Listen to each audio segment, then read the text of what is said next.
Quando eu formei na Academia Militar, em 2010, política socialista, todos ganham igual. Eu era o primeiro de turma da artilharia, o último ganhava a mesma coisa que eu.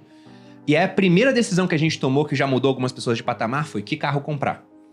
E aí eu tinha amigos que compraram um Palio e tinha amigos que compraram um Corolla. E aí o que acontece é, o cara do Palio e do Corolla ganham igual. Só que o do Palio gastava na época R$1.000 pra se deslocar com um carro que era em si confortável, mas nem tanto. Do Corolla, o banco era muito melhor. Só que o seguro era mais caro, o IPVA era mais caro, as despesas de manutenção eram mais caras. Se bater. Se bater mais caro. O cara do Palio, ele parava em qualquer cantinho, não se importava muito. Do Corolla, não, tem que parar aqui, vou pagar o guardador, parar no estacionamento. Então, quando ia ver, um cara gastava muito mais do que o outro, sendo que eles ganhavam a mesma coisa. Então, quando você pega essa definição do Kiyosaki de ativo e passivo, ambos tinham passivo, só que o Corolla era um passivo mais pesado do que o Palio. Porque ele tirava mais dinheiro, sendo que o cara não ganhava mais porque tinha aquele carro. Então, esse tipo de decisão, logo no começo, começou a atrasar a vida de algumas pessoas em comparação às outras que tinham gastado menos nesse passivo. E puderam investir para ter ativos que, com o tempo, gerariam fluxo de caixa para comprar esses passivos.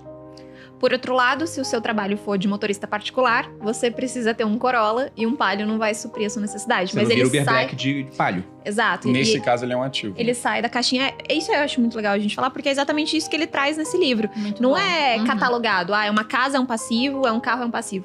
Então é você conseguir entender exatamente qual é aquele bem, né? Aquele patrimônio, digamos assim, onde realmente ele se aloca. Ele tá te gerando receita ou ele está só gerando despesa. E qual que vocês acham que é o principal ensinamento do livro, na opinião de vocês? Eu vou começar. Por uma parte no final do livro já, quando ele fala de educação empreendedora. Ele coloca 4 habilidades como habilidades vitais para o empreendedor. Ele fala de contabilidade, investimentos, se eu não me engano ele fala de lei, né, a parte tributária, e coloca uma outra. Daí eu peguei aqui e falei, cara, Marketing. eu discordo um pouco do que ele falou, até anotei as minhas. E eu fiz um paralelo com aquilo que os antigos chamavam... Qual é o maior ensinamento do livro? Que eu tenho as minhas próprias... Não, eu discordei dele em um ponto específico, tá? O ensinamento do livro é, vou escrever o meu, né, Perene? Não, ó. O ensinamento do livro, quando ele fala, eu vou pegar aqui certinha a anotação. Aí depois eu falo a minha, tá? Então. Que ficou melhor do que a dele, diga-se de passagem. Tá bom. Mas ó, lá no final do livro, ele coloca como QI financeiro 4 habilidades: contabilidade, investimentos, entendimento do mercado e o entendimento da lei, principalmente tributos e proteção legal. Contabilidade em si é você ler o balanço de uma empresa, entender o que os números estão contando da história. Entendimento Investimento, da lei, a gente contrata a Giovana, né? não só contratar. Ele fala de contratar pessoas boas, mas o cara em si Não ter o entendimento da lei, pelo menos sumário, a ponto de saber até quem Sim, contratar, entendeu? Exato. Ver se não tá sendo enrolado. Então, contabilidade e entendimento da lei seria isso, tributos e proteção legal. Investimento é realmente saber investir o dinheiro no mercado. E entendimento de mercado não é só o mercado financeiro. É entender, cara, tem muita demanda por salão de beleza e só tem um salão. Então, será que não vale a pena abrir um salão? Ele colocou isso. Eu lembrei daquela ideia dos antigos de uma educação que era baseada no que eles diziam, chamavam de trivium e quadrivium. Trivium seria aquilo que chegou pra nós como trivial, né? Era a arte da palavra. Eles colocavam gramática, retórica, dialética e depois ia pra arte dos números, que era um quadrivium. Uma educação mais avançada. Aí tinha aritmética, astronomia, música e geometria. Aí eu pensei, o que seria o trivium e o quadrivium do mundo de hoje? Eu tenho 2 irmãos mais novos. E eu tava falando com um deles, tá com 16 anos agora, e eu disse, olha, você tem que ser muito bom em matemática e em português. Ele falou, geografia, história, tudo é legal você saber, mas se você sabe matemática e português, sabe fazer contas básicas, você consegue empreender. É conta de margem, é conta de multiplicar, dividir. E português, se você sabe escrever muito bem e sabe interpretar texto, você aprende o que você quiser aqui no nosso país. Então eu pensei, o trivium é isso. É matemática básica, interpretação de texto e redação. E o quadrivium? Eu peguei o Robert Kiyosaki, mas coloquei minhas próprias ideias. No meu caso, eu pensei no seguinte.